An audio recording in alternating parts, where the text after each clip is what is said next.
ഇപ്പൊ നമ്മൾ ജീവിക്കുന്ന ഈ കാലഘട്ടത്തെപ്പറ്റി ഓർക്കുമ്പോ എന്തോ ഒരു നെഗറ്റിവിറ്റി, ഒരുപാട് പ്രശ്നങ്ങള്, കലഹങ്ങൾ അങ്ങനെയൊക്കെ നിങ്ങൾക്ക് എപ്പോഴെങ്കിലും തോന്നിയിട്ടുണ്ടോ?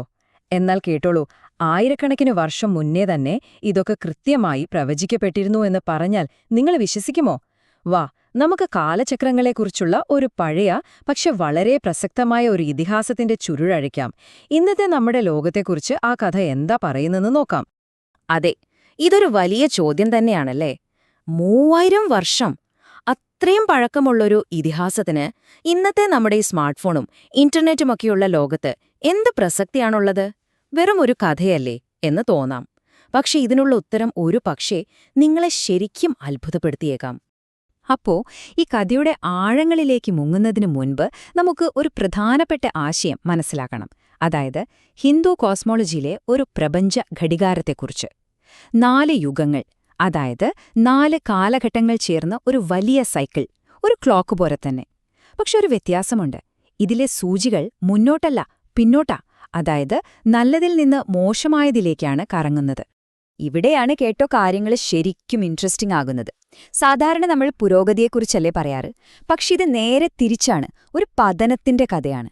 സത്യയുഗം, അതായത് പെർഫെക്റ്റായ സത്യം മാത്രം നിറഞ്ഞ ആ സുവർണ കാലഘട്ടത്തിൽ നിന്ന് തുടങ്ങി പിന്നെ ത്രേതായുഗം, ദ്വാപരയുഗം, അങ്ങനെ ഓരോ യുഗം കഴിയുന്തോറും നന്മയും ധർമ്മവുമൊക്കെ കുറഞ്ഞുവന്ന് അവസാനം നമ്മളിപ്പോൾ ജീവിക്കുന്ന ഈ കലിയുഗത്തിൽ, ഇരുട്ടിന്റെ യുഗത്തിൽ എത്തിനിൽക്കുന്നു. അപ്പോ പൂർണ്ണതയിൽ നിന്ന് അധോപതനത്തിലേക്കുള്ള ഒരു യാത്രയാണെന്ന് പറയാം. ഇതിങ്ങനെ പേഴ്സൻറ്റേജ് കാണുമ്പോൾ ചിലപ്പോൾ ഒരു കൺഫ്യൂഷൻ തോന്നും. പക്ഷെ ഇതിനൊരു നല്ല ഉദാഹരണമുണ്ട്.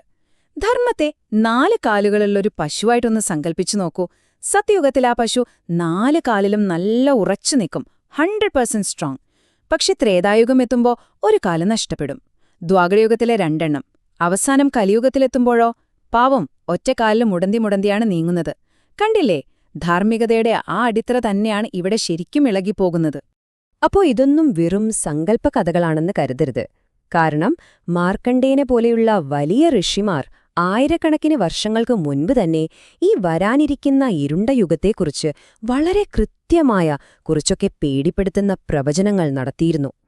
നമ്മുടെ ഈ കാലഘട്ടത്തെക്കുറിച്ചുള്ള ഒരു പുരാതന ദർശനമെന്ന് തന്നെ പറയാം.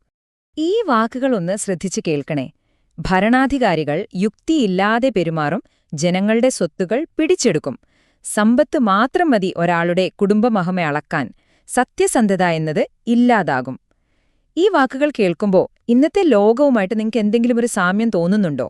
ഒരു പുരാതന ഗ്രന്ഥത്തിലെ ഈ പ്രവചനങ്ങൾ നമ്മളെ ശരിക്കും ഒന്ന് ഇരുത്തി ചിന്തിപ്പിക്കേണ്ടതല്ലേ? ഈ കലിയുഗത്തിന്റെ സ്വാധീനം എത്രത്തോളം വലുതാണെന്നറിയോ? അത് ഏറ്റവും നല്ല, ഏറ്റവും ധർമ്മിഷ്ഠനായ ഒരാളെപ്പോലും വീഴ്ത്തിക്കളയും. അതിന് ഇതിലും നല്ലൊരു ഉദാഹരണം വേറെയില്ല. മഹാഭാരതത്തിലെ ഒരു ഗംഭീര കഥാപാത്രമാണ് നളൻ എന്ന രാജാവ്. ഒരു ഐഡിയൽ കിങ്. അദ്ദേഹത്തിന്റെ വീഴ്ചയുടെ കഥയാണിത്. ഇവിടെയാണ് ശരിക്കുള്ള ഒരു പോരാട്ടം നടക്കുന്നത്. ഒരു സൈഡിൽ നന്മയുടെ ഒരു പ്രതീകം പോലെയുള്ള നള മഹാരാജാവ്, എല്ലാ അർത്ഥത്തിലും പെർഫെക്റ്റ്. ഇനി മറുഭാഗത്തോ ഈ യുഗത്തിന്റെ തന്നെ മൂർത്തിമദ്ഭാവമായ കലി എന്ന ദുഷ്ടശക്തി. അവൻ കാത്തിരിക്കുകയാണ്. എന്തിനാണെന്നോ?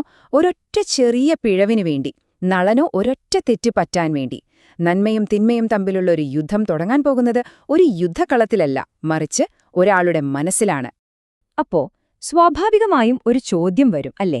എങ്ങനെയാണ് ഈ കലിക്ക് നളനെപ്പോലെ ഇത്രയും ധർമ്മിഷ്ഠനായ, ഇത്രയും നല്ലവനായ ഒരാളെ കീഴടക്കാൻ പറ്റുന്നത്? തിന്മയുടെ തന്ത്രങ്ങൾ പലപ്പോഴും നമ്മൾ വിചാരിക്കുന്നതിലും എത്രയോ സൂക്ഷ്മമായിരിക്കും. ആദ്യം തന്നെ ഒരു കാര്യം വ്യക്തമാക്കാം. ഇവിടെ നമ്മൾ സംസാരിക്കുന്നത് കലിയുഗം എന്ന കാലഘട്ടത്തെക്കുറിച്ചല്ല, മറിച്ച് കലി എന്ന അസുരനെക്കുറിച്ചാണ്. അവൻ ഈ യുഗത്തിലെ എല്ലാ തിന്മകളുടെയും കലഹങ്ങളുടെയും ഒരു ജീവനുള്ള രൂപമാണ്. അവൻ എവിടെയോ ദൂരെ നിൽക്കുന്ന ഒരാളല്ല, നമ്മുടെയൊക്കെ ഉള്ളിൽ ഒരവസരത്തിനായി പതുങ്ങിയിരിക്കുകയാണ്. അങ്ങനെ വർഷങ്ങളോളം കലി കാത്തിരുന്നു. ഒടുവിൽ അവനാ അവസരം കിട്ടി. എങ്ങനെയാണെന്നോ? നളൻ പ്രാർത്ഥിക്കാൻ പോകുന്നതിനു മുൻപ് കാല് കഴുകിയപ്പോൾ അദ്ദേഹത്തിന്റെ ഉപ്പൂറ്റിലൊരു ചെറിയ ഭാഗം നനയാതെ പോയി. അത്രയുള്ളൂ, ഒരു നിസ്സാരമായ പിഴവ്. ആ ഒരൊറ്റ നിമിഷത്തെ അശ്രദ്ധ മതിയായിരുന്നു കലിക്ക് നളന്റെ മനസ്സിലേക്ക് കയറിപ്പറ്റാൻ. പിന്നെ നടന്നതൊക്കെ ചരിത്രമാണ്.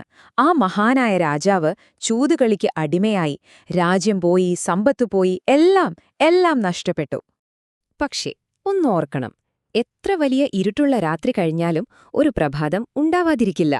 അതുപോലെ ഈ പ്രപഞ്ചചക്രങ്ങളിലും തകർച്ചയുടേത് അവസാന വാക്കല്ല. കാരണം ഇരുട്ട് കൂടുമ്പോഴാണ് വെളിച്ചത്തിന് ഏറ്റവും വിലയുണ്ടാകുന്നത്. ഈ സൈക്കിളുകൾ ഡിസൈൻ ചെയ്തിരിക്കുന്നത് തന്നെ വീണ്ടും പുനർജനിക്കാൻ വേണ്ടിയാണ്.